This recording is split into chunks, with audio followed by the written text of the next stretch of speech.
cord hooks. Here is tool storage. It does come, yeah, right here. I almost thought that it didn't have it. Like it might have been missing, but nope, it's not. It's right here. So, the flex right here, that's cool. It's called the Pet Handymate turbo attachment. That's interesting. Where is the dirt? Must go through here. That's a really interesting design. That's really easy to take apart for maintenance. That's really easy to take apart for maintenance. You don't need a screwdriver. Well, this again reminds me a lot of something. Don't turn the phone that way. Turn it to the side. Always have it like that, because it's going to film the video sideways, and that will be a serious pain to edit.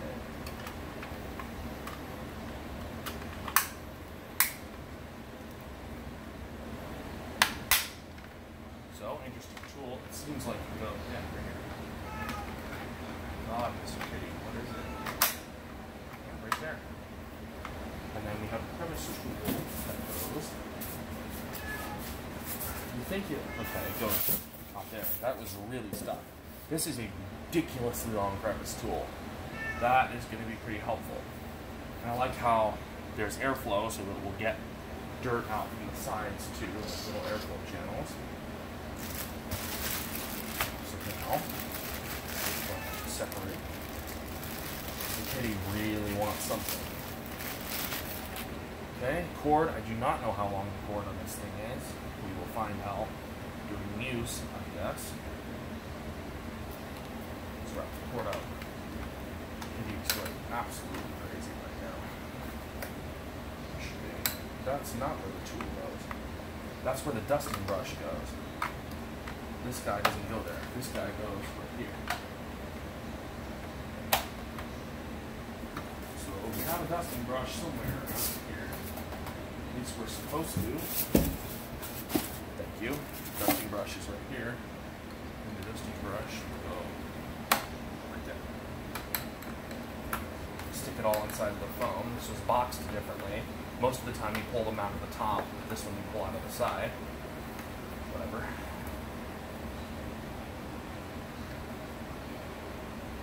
Alright, let's turn this vacuum around. Let's check out the bin. So the bin opens in a different way. Instead of a button you press, you do that right there. And then you have a cyclonic system inside this vacuum. See, it includes a very nice filter. As you can see, it's similar, I'd say, to like something that you get with a Hoover. Again, this reminds me a lot of a Hoover, so we're going to compare this to a Hoover and see how it works. Pretty nice filter. You can see we have looks like 8 cyclones. That's interesting. 8 cyclones. That's good. The filter acts as the seal because it has this rubber gasket around it. It includes very nice seals to seal different parts of the vacuum together. Okay. And the bin opens in a very interesting way. You actually push that instead. So it looks like you can unlock this part. Oh wow. And you can get in here to clean. See the bottoms of the cyclones, and well, that's easy. This comes off with ease, so you don't have to worry about that being difficult to clean. And even shows you how to take it off right here. Are you getting the vacuum, or are you getting me on camera? Because the camera's pointing towards me. But here's the bin. It's a very nice bin. So we have a HEPA filter inside of this vacuum. As you can see, it's right here. That is really stuck in there. Oh, there we go. So this is a very nice HEPA filter with a very nice seal. I don't see this breaking down after a while. I have no clue if this is washable. I don't think it is, but it's huge and heavily pleated, so I expect this to last quite a long time. You can actually see the motor right down here. It's right in there. The kitty is really going crazy right now. And it fits in there very tight. Make sure to push it down. I don't like force on it. I push it down well enough. Actually, it looks like you have to put it. This will be one way. Like you have to put it like this because there's a little slot. You want the HEPA media filter writing pointing forward because that fits into here. So you need that pointing forward. Twist that. Snap it back in place. carry handle up top. Next, we're going to examine the brush roll. So I've never had Kenmore before, if I remember correctly. I'm going to have to get used to this bin mechanism. I'm always going to be fiddling. Oh, yep, I have to go to the front. So that's going to be something you have to get used to, just like this is sitting on the vacuum. So now I'm just going to look over the machine. It's pretty heavy. This is not something you want if you want a lightweight vacuum. We have a wooden brush roll. This is wood. This isn't plastic. This is wood. I can feel the wood texture. You see that? Get close. You can see the wooden texturing in here. This is a wooden brush roll. That's interesting that they used wood in this. So we have... the wheels are interesting too, because look right here. If you can see this, there is a rubber gasket right here so it doesn't scratch your floor, and these are rubber. There's also metal. That's metal. It's just painted. Metal on here. Good. These are very nice wheels. Non-marring. Metal. Good. Because these are always going to be taking abuse from the floor. Looks like I have a couple screws to take this base plate off. We don't need to. We also have a multi-level height adjustment. Very easy to move. So let's tip this back up. This looks like a Dirt Devil and a mixture of a Dirt Devil and a Hoover. If you like covered up the Kenmore logo and asked someone what it was. We have multi-level height adjust. This you might be able to use with your foot because it's not round dial. You can push this. So I'm guessing medium, high, or high will be for my carpet. And this is the part I like that they included was a brush roll on and off. So if you're cleaning upright, the thing I hate is with a lot of vacuums that the motor right here is directly connected to the brush roll. Is as you're vacuuming, the vacuum will tip forward, the brush roll will touch the carpet, and it can actually melt your carpet if the brush roll just sits there for a long time as you're cleaning with the hose. And most people aren't going to pay attention, and they move the vacuum, and there's a big melt mark on their floor. And it's like, but this guy includes an on-off. So now the brush roll, let's see, is turned off. It's stiff and won't move. Now it's turned back on. So that's cool. I give Kenmore a thumbs up for including that. Because a lot of vacuums don't, and it's really difficult to use the tools because you really have to be paying attention to what you're doing. They also included a very short distance between floor and bin. There is, instead of having the dirt go up through here, through the hose, then down into the bin, it just goes right through the back of the vacuum, and you have a little selector knob.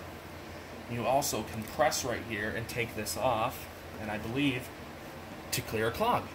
Again, really cool design feature. I like it. So that's easy. If you ever get something stuck in there, you can take that out. And you can also, looks like, again, that's pretty easy to take a clog out. That's one twist and you can take that off. So again, another feature I like. Seems like they really thought out the design of this. So getting this back in, looks like you turn it like this. So, and then turn it and it snaps back in place. Now this guy, let's see. Oh, I see how to take this off. You take this back out, and it looks like... No, it looks like this whole mechanism removes to take the hose off. Like you take this plastic piece out right here to get the hose out. But that's, again, it looks like this is molded into here.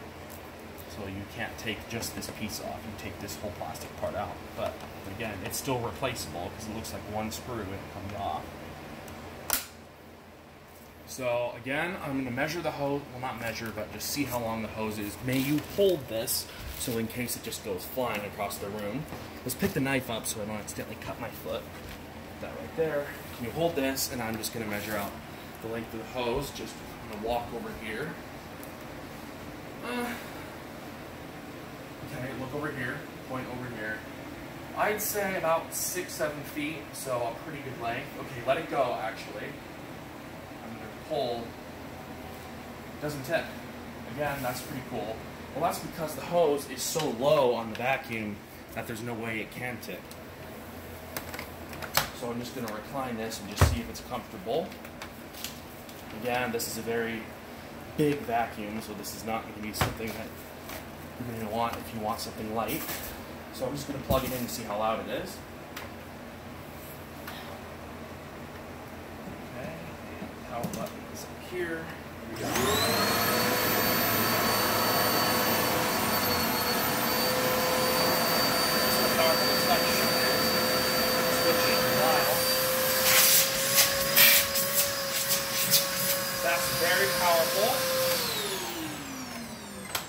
It's average loudness. It's not louder or quieter than any other vacuum I've used.